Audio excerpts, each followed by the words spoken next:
Richard Killblane, welcome to the show. Okay, thanks for having me on.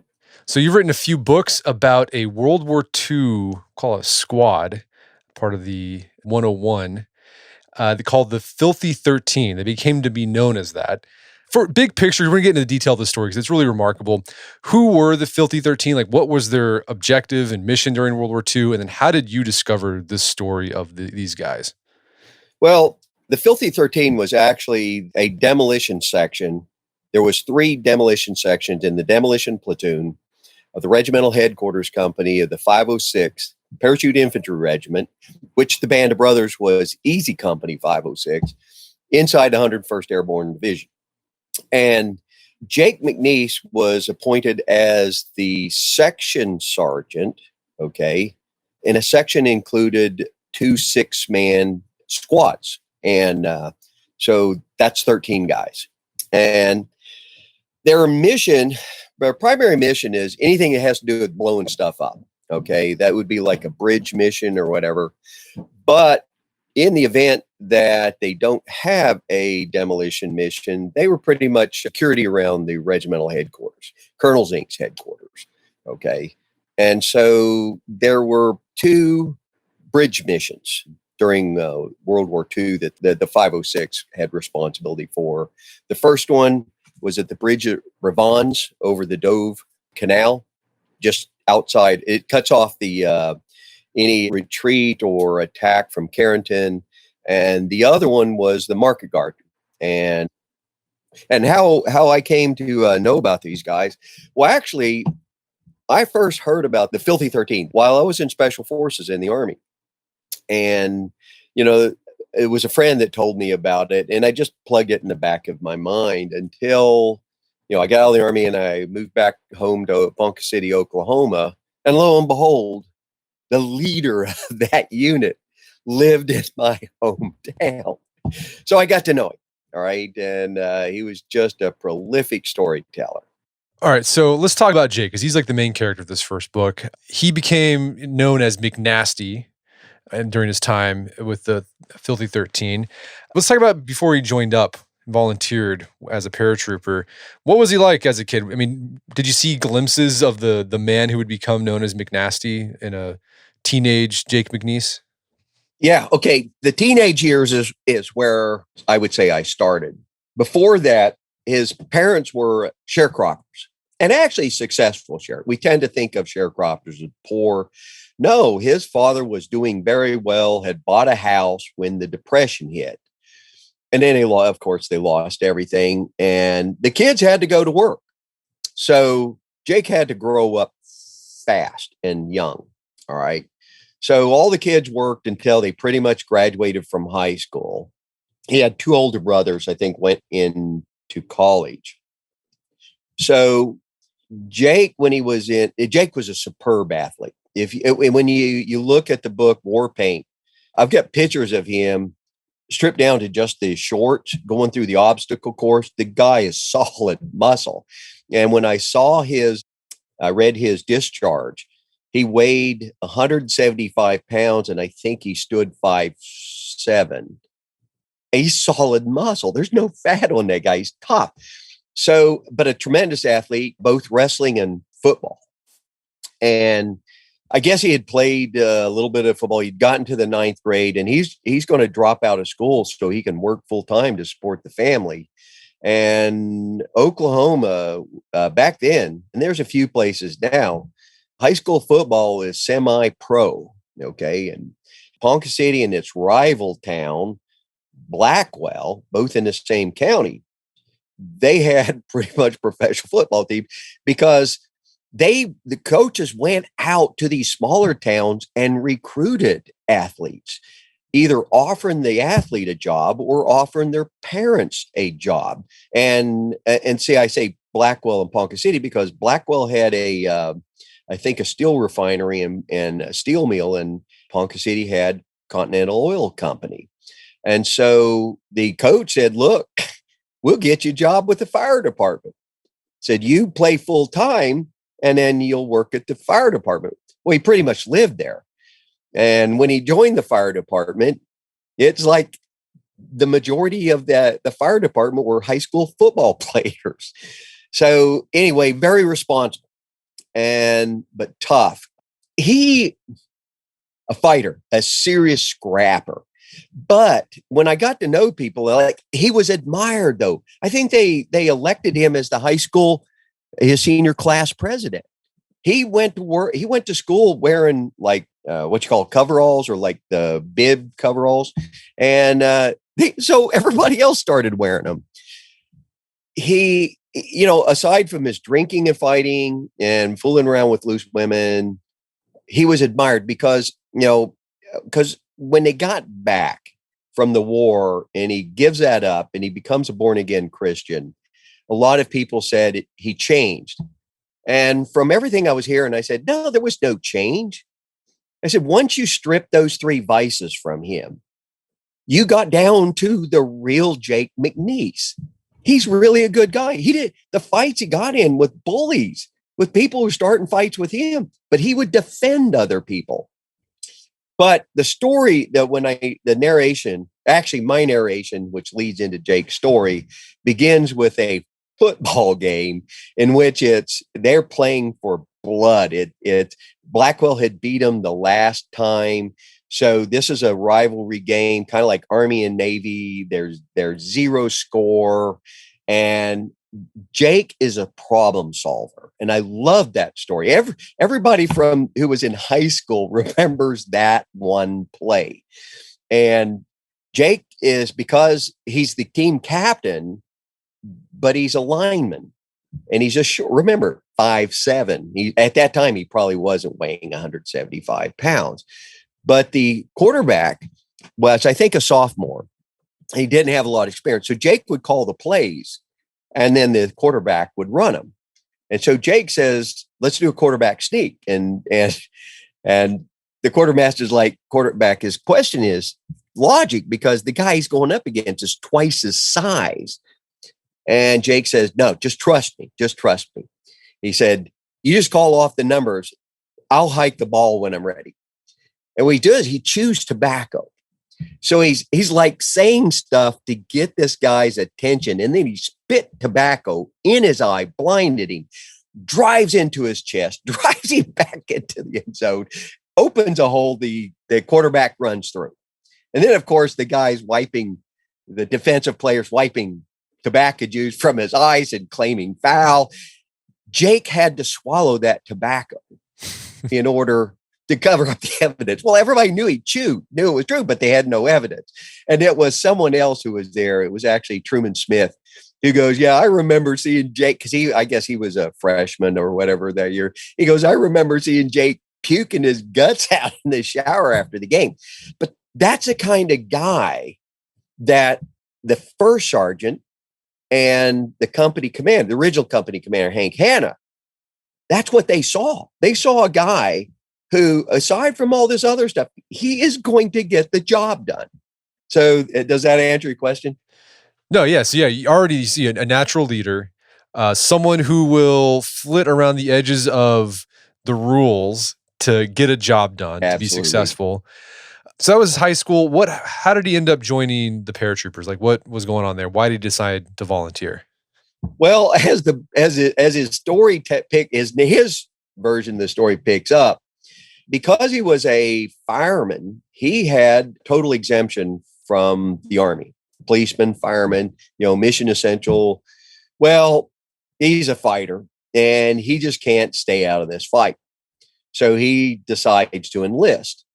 And why he went into the Airborne is because what little he knew about the paratroopers is, one, he's going to be with others like him. Okay. And he understood the problem of combat. And that is, when you're kicking in a door, you're getting up and moving. Is everybody else going to be following you? Are you going to be the only guy running across that open ground? And he wanted to fight with men who he could trust were going to follow him. We're going to be side by side with him. And the other thing is, he knew that probably some of the heaviest casualties are actually taken on the front lines. All right. And a lot of it is because of who's on your left and the right. He said, by jumping in behind enemy lines, he had no problem finding the enemy. They were going to be all around him. Okay. He just had to find some of his battle buddies in order to, and that's a modern term, in order to help kill those Germans. So that's why he enlisted. He didn't have to enlist. He volunteered, and he wanted to go into the Airborne because he knew there would be a higher class of fighters. And he liked the idea of jumping in behind the enemy, where everywhere you look was a target-rich environment. And he also said, I thought this was interesting. He says, if I was going to get killed, I want to be able, this is like, I want to be able to look the guy in the eyeball while he's killing me. And he said, I could get that in the paratroopers because I'll jump right into the enemy. Yeah, that would make sense. Yeah. All right. So he signs up with the paratroopers and he gets sent off to boot camp. What was the experience in boot camp like? And did you start seeing the formation? Is this where you started seeing the formation of the Filthy 13? Yes. All right. Boot camp wasn't like boot camp today, where you go through a collective training and you come out and you get individual assignments. That is a descendant of the replacement basic training at the end of World War II. Really, from 41 to about 43, you went through boot camp in your unit. Okay. So he ends up in the 506th, and their boot camp was at Toccoa, Georgia. And Colonel Zink, he knew what these men were going to have to face in combat. And he created an intense weeding out process. And the normal attrition rate for any school in the Army is about 30%. It doesn't matter how hard or easy it is. If it's a really hard school like Ranger School or Special Forces School, well, you got people who are that quality signing up for it. An easy school, people who are that quality sign up for it. Well, there's speculation that the 506 had lost twice as many people as passed through it. High weed out. I think that Colonel Zink's weeding out process, what he was left with, were not just physically fit, but mentally tough men. All right, so boot camp is really rigorous, and Jake, he excels at the physical aspect of it, the operational stuff, but he really doesn't like the traditional military discipline aspect of it, like the saluting and standing in formation. And something we haven't mentioned yet is that Jake is part Choctaw Indian, and he tries to use that to get out of standing in formation because he says saluting the flag is against his religion because he's a nature worshiper. And he also gets up into other kinds of pranks and trouble while he's in boot camp. Can you tell us some more about that? So the shenanigans, and he's just funny. You know, there was one time they were they were blowing stumps. That's what they're clearing these stumps out of the swamp. Well, this swamp was full of cottonmouths. And so they rigged some explosives. They said, quick, everybody, because it just comes to him like, let's do this. And everybody follows. So they go and hide. They set up an ambush. So here's these guys marching down the road with the swamp on both sides, and they blow it. And as I think Agnew told the story best, he said they were showered with mud and cottonmouth snakes. And these guys were pissed, but they couldn't find him. Okay. He stole a train. Okay. You know, they had taught him that once you jump behind enemy lines, you know, here's how to blow track. You know, demolitionsman, you blow track. I was cross-trained as a demolitionsman in my first Special Forces assignment. And they taught me, he says, yeah, where the joint is, you blow that. Because now you got to repair 2 pieces of track, not 1. But they also taught him how to, you know, disable or operate locomotives because you're behind the enemy lines. So he goes downtown and, you know, they take the deuce and a half into town and he overstays time. This is the truck back. So he's going to be written up. And so he's at this railroad station. He's looking for a train. He sees a tender, which is a small locomotive, and they just move stuff around. He's waiting for the operators to go get something to eat. When they do, because the boiler's still running, he goes in there and takes that thing and takes off. Now, he says, in all fairness, to prevent an accident, he puts out these toe poppers or whatever, torpedoes or whatever out there. So if a train's coming, it will pop off knowing that there's another locomotive on the track. Well, of course, he's stolen a locomotive, and there's a big investigation on that. And all the guys cover for him. So they're in lockdown, and they got like a couple of weeks before I guess they're shipping out. And they all have demolitions. They start blowing stuff up. Okay. I think another story, let me think, he was just getting fight. Oh, where they say the critics were going, yeah, he should have been kicked out. Well, it came close. And that was, if you remember the story about him refusing to stand formation, claiming it was against his religion, which he made up. And finally, Hank Hanna, who's company commander, becomes a very successful lawyer after the war. Basically, Hank Hanna tells him, you need to do, I'm giving you a direct order. And Jake's like, okay. The funny part is he said, I only stood one formation. Then I got thrown. He gets in a fight and he's now in the stockade for another 2 weeks. And then they go through jump school. So it's like, yeah, he only stood that one formation. Well, him and Shorty Milan, both of them were heavy drinkers. So they go into an off limits area to get drunk, and they come out. And Jake, I went to the 506 reunions mainly to find out if Jake was making this up. And what I found is everybody was telling better stories. Well, I love getting the other stories on this. Well, anyway, most people agreed Jake was the toughest guy in it. The only guy that would disagree with Eddie Shamus, who was, I really believe, was jealous of Jake. Okay. So Jake and Shorty are getting drunk, and they come out and they're in off limits area, and the MPs go to arrest them. And Shorty takes a swing at one of the MPs, and he falls over, and the MPs pull their billy bats out and decide to go to work on him. And Jake grabs the bat and says, look, he's drunk. He isn't no harm. And Jake can't stand bullies.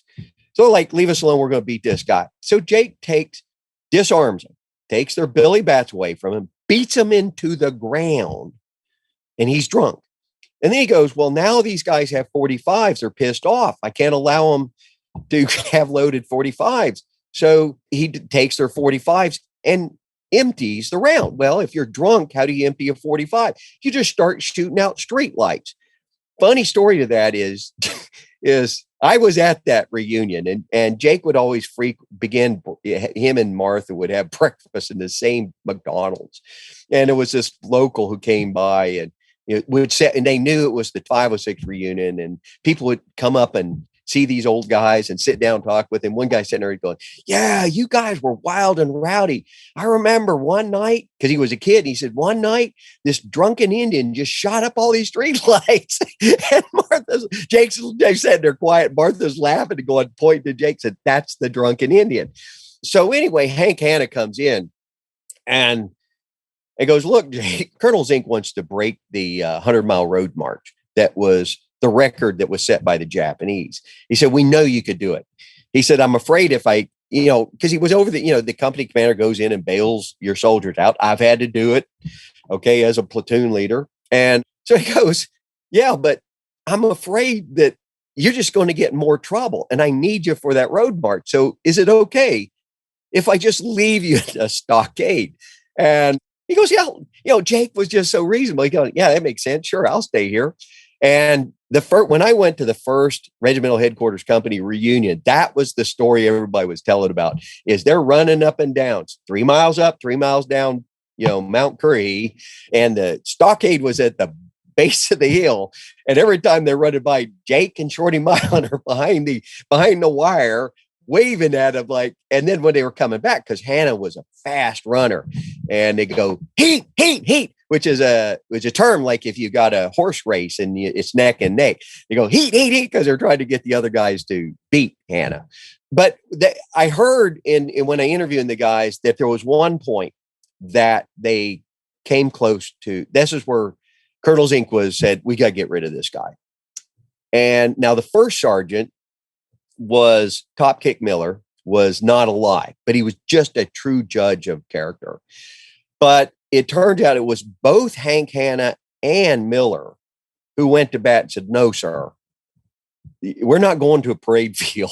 We're going into war, and we're going to need this guy. All right, so Jake is something of a hellraiser, and he ends up leading a section of guys who are also kind of troublemakers. How did that happen? So what they did is anybody who was having trouble in the other section, they would give to Jake. Before they kicked him out, they'd give him to Jake. Well, there are some guys that, a lot of your troublemakers are really, really smart.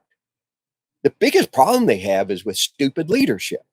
So Jake's not asking them to do anything that doesn't make sense. And so a lot of them fit in. And so what they're doing is they're surrounding Jake with guys just like himself.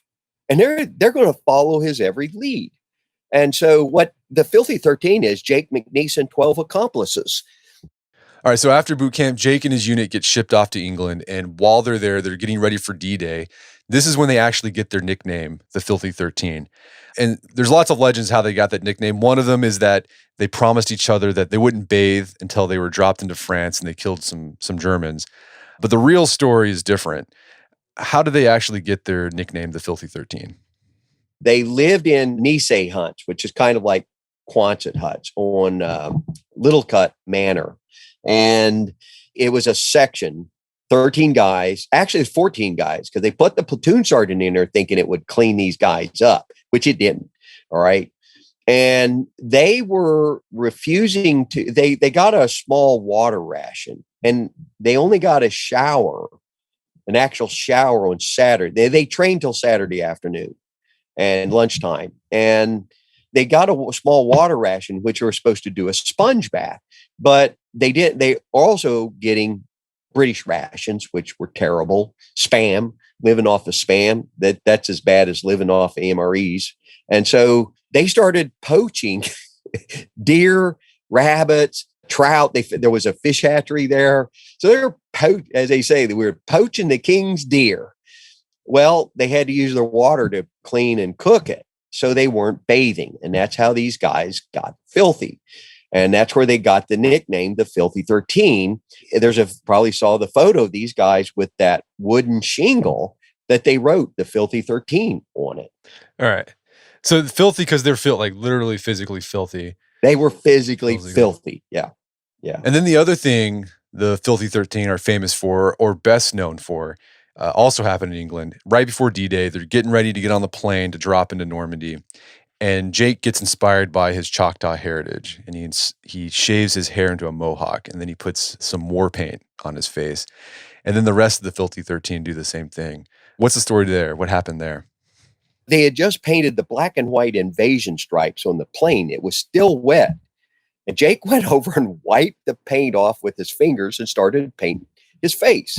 He just does stuff on the spur of the moment. He shaves his head and he puts on war paint. Guys going, Jake, why are you doing that?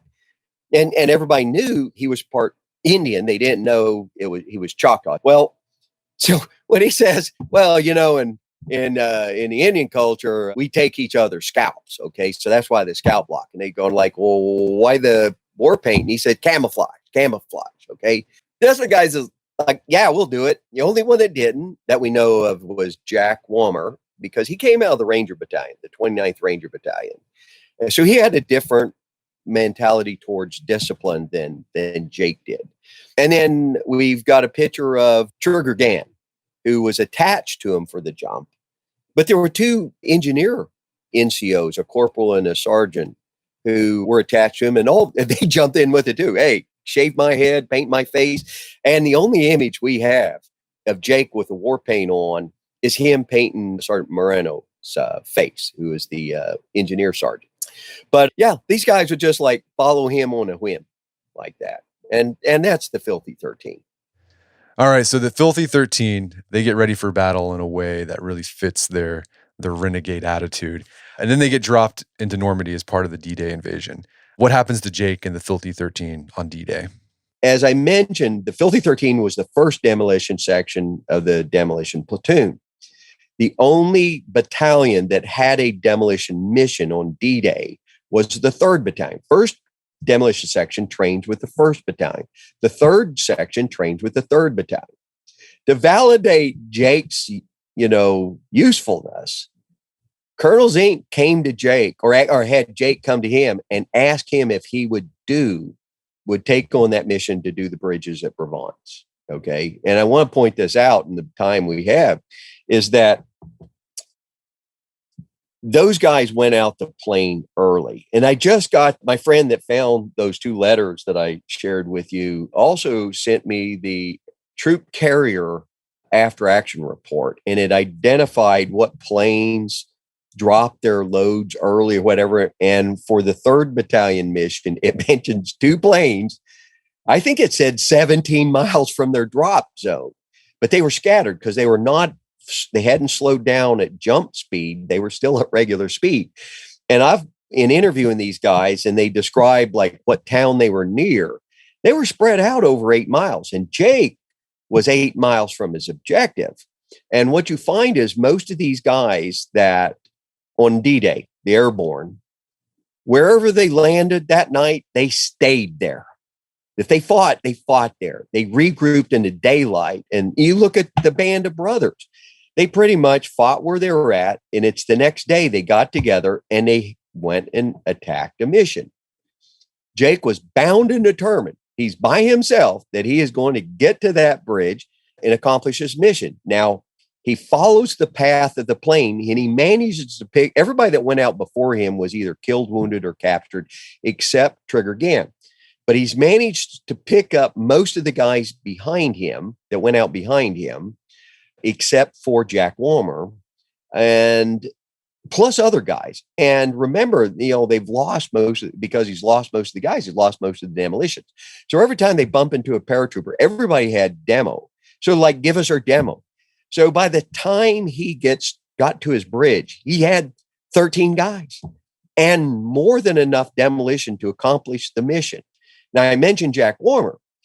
See, and I brought this up in Warpaint that Jake's discipline was different from others. Everybody expects someone to obey orders. Jake was in all the antics he was doing. He was deliberately training his men to disobey orders, but he focused on the mission. And he promoted Joe Oliskowicz, who was 17 years old when he joined the Army. He was one of the youngest guys in the unit. And he made him one of the squad leaders. And I said, Jake, why'd you do that? He said, because I knew if anything happened to me, which he meant get killed, that Joe would accomplish the mission. And it hit me at that time. Jake was mission focused, which is exactly how special forces is. Once you accept a mission, you don't fail them. You don't come back. You don't fail the mission. Okay. I understood that. And Jack Walmer came out of the Ranger Battalion. He was trained by the British commandos. And the discipline they had is you obey the order because your mission can change. Because, for example, you're going in to attack one target, but that target is so heavily fortified that it's suicidal to do it. You got to be flexible and pick another mission. So you have to obey the orders of your officers. Like Jake ends up walking through the 501st area sector and runs into Colonel Johnson. And Johnson says, your mission's changed. You now belong to me. I want you on perimeter security. And he ignores him and keeps going to his bridge. Jack Walmer runs into the 501st. First officer says, hey, you're now part of us. And he obeys. And Steve DeVito, who wrote Jack Walmer's story, he pretty much subscribed with Jack Walmer's idea of discipline and was very critical of Jake. And I said, let me put it this way. Had Jake and all those other guys had the same attitude of discipline, obey the orders of the officers above you, none of the demolition men would have reached the bridge. That's why he was the way he was. All right, so that was D-Day. And so this is, they made that jump with the Mohawks, the war paint. Jake, again, taking the initiative to make sure the job gets done, even disobeyed orders to do that. What happened after D-Day? Like, when did they wrap things up there, and where did the Army send them next? Well, after they recovered from the bridges, they pretty much were security around. Oh, well, no, they had to take Carrington. So the whole 506 regiment had to take Carrington. He was part of that attack. But they were pretty much security for the regimental headquarters. So they weren't like the Band of Brothers actually attacking in there. They did get engaged. But after that, they pretty much performed security patrols, things like that, until they went back to England. And then they did the Market Garden jump. And as I mentioned, the demolition platoon had 3 bridge missions. So each one of the sections was assigned a bridge. Now, an interesting story of that is the bombing of the bridges. If you watch the movie Band of Brothers, and when they're out there on this flank attack on this one town, I think Moose or whatever his name is gets captured and recovered. The scene ends with them looking, it's dark, and they see this bombing of Eindhoven. Well, that's the bombing of the bridges. And Jake's lieutenant, when Jake saw this Messerschmitts fly over and drop flares, Jake recognized what was going to happen. He was illuminating the bridges for a bombing run. And Jake told all his guys to get in the bunkers. The lieutenant's telling him, no, you got to stay out here and defend the bridges. And there was a German tank off in the distance. Jake said, no one's going to be attacking this bridges while the Germans are bombing it. Trust me. And he goes, any of you guys who don't want to get killed, because he didn't tell them to all do it. Now it's like, anyone don't want to get killed, get in the bunker. Well, they all got in the bunker. Now, the other 2 sections, when you get you get the story in War Paint, they did as they were trained. They stayed out, and the counter to strafing or bombing is you fire in the air. So these guys have got M1 Garands, Thompson submachine guns, and they're just throwing bullets up that don't do anything. And several of them there was so many of them that got killed and wounded by the bombing. Both NCOs were killed. Many of the soldiers were seriously injured, that what was left of that platoon was rolled up under Jake McNiece. Jake had the only section that was left intact. And that is when he goes from being section sergeant to the platoon sergeant. Now he's up from going from buck sergeant. His discharge, he was a staff sergeant. That was a platoon sergeant's rank. Okay. And then Walmer will replace Jake as a section sergeant. All right. That tells you, like, okay, he disobeyed the order of the officer, but that was the right thing to do. He saved his section, and what's left of the others probably made another squad. And they actually sent the officers away. They distributed the officers throughout the rest of the battalion or regiment and removed the platoon sergeant, gave him other duties. Basically, they're going, Jake's the guy who's going to keep everybody alive. And that's something else. When I met Ragsman Cone, Robert Cone, he was captured in Normandy and spent the war as a POW. And it wasn't until somebody radio showed tracked him down, or his son tracked him down. Anyway, he goes to a reunion and starts telling. And when I talked to him about joining the Filthy 13, he said, Jake's the only one he remembered. But he goes, I knew that guy was going to live. When you talk to these guys, these World War II vets, there's always like one guy in the company that he's going to make it through. And he's blessed with common sense, but usually gets them busted because they're smarter than most of their leaders and they're tough as hell. And that was Jake. And Bob Cone said, when I looked at Jake, I'm like, that guy's going to win the Medal of Honor. Okay. That's the kind of person Jake was. Okay, so after Operation Market Garden, Jake joined a group called the Pathfinders. And these guys, they would jump in ahead of the main airborne body to set up things like beacons to guide the rest of the planes in that were dropping off the main airborne body. Half of the Filthy 13 joined him on that, and they get dropped into the Battle of the Bulge. And then Jake he ended up with 4 combat jumps, that's really rare for a paratrooper. And then the war ended.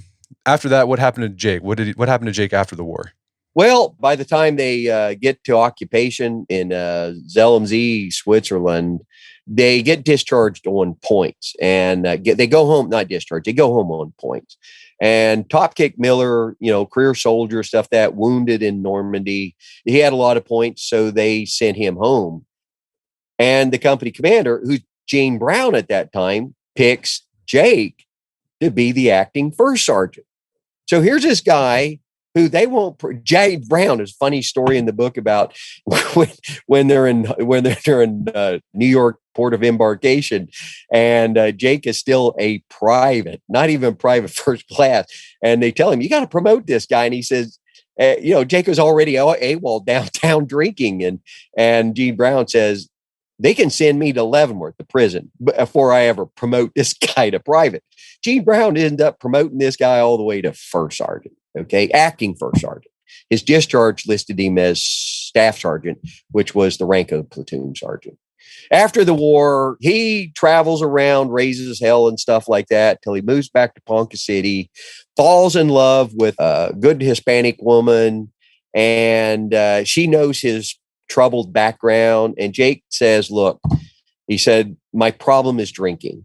And he said, I don't get in fights when I'm not drinking. And so he says, I give that up. I give it all. Well, so here's Jake. He's given up drinking, a lay preacher. Now, I did World War II living history, and one of the guys in my unit had just read the book, and he says, is it true this Hellraiser became a lay preacher?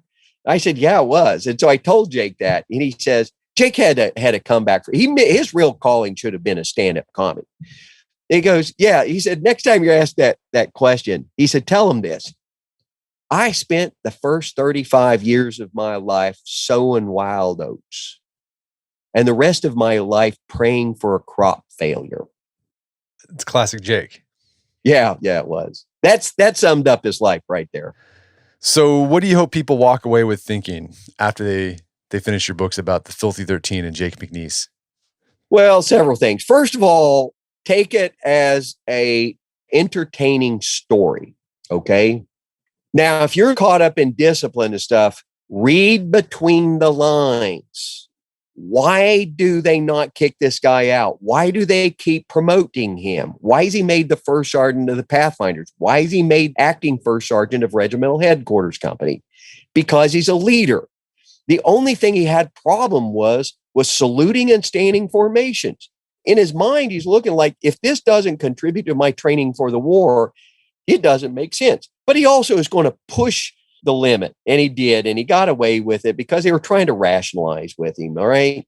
For all those people said I'd have kicked him out. Well, you'd have lost the war too. Okay. I was a company commander. I'd have had a hard time. As much as I like Jake, I'd have had a hard time protecting that guy. We would have got along. He would have probably obeyed what I told him to do anyway, because I'd have been rational with him like Hank Hanna.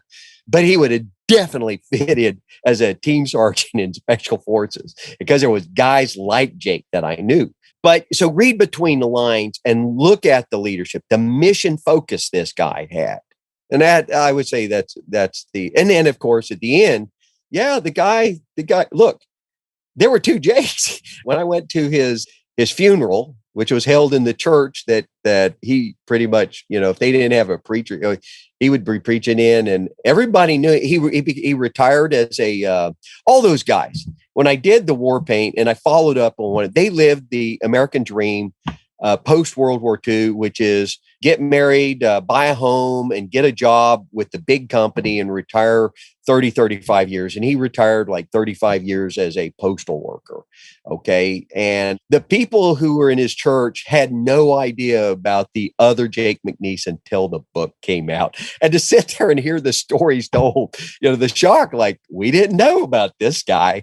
My brother went to high school with Hugh McNiece, his son. And he's like, he's reading the book. He said, I'd never figured this out because Hugh was a good church going guy. I mean, he carried a Bible around in high school, dressed well. He's like, you wouldn't believe this troublemaker was their father. Yeah, Jake straightened him out. Well, Richard, this has been a great conversation. Where can people go to learn more about the book and your work? Well, Amazon. I've got a lot of books. You can buy them on Amazon. My next book's coming out, it's about the Rough Riders, mostly from Oklahoma. And it is now listed on Amazon. I like the cover. Title is They Were the Rough Riders, but it's coming out in January. I think both the Filthy 13 is now in paperback, is small print. The hardbacks are hard to get. And I think War Paint is still for sale on Amazon. But I have, as I retired as the Army Transportation Corps historian, and I did a lot of research on gun trucks, both Vietnam and Iraq. And I have several books on those.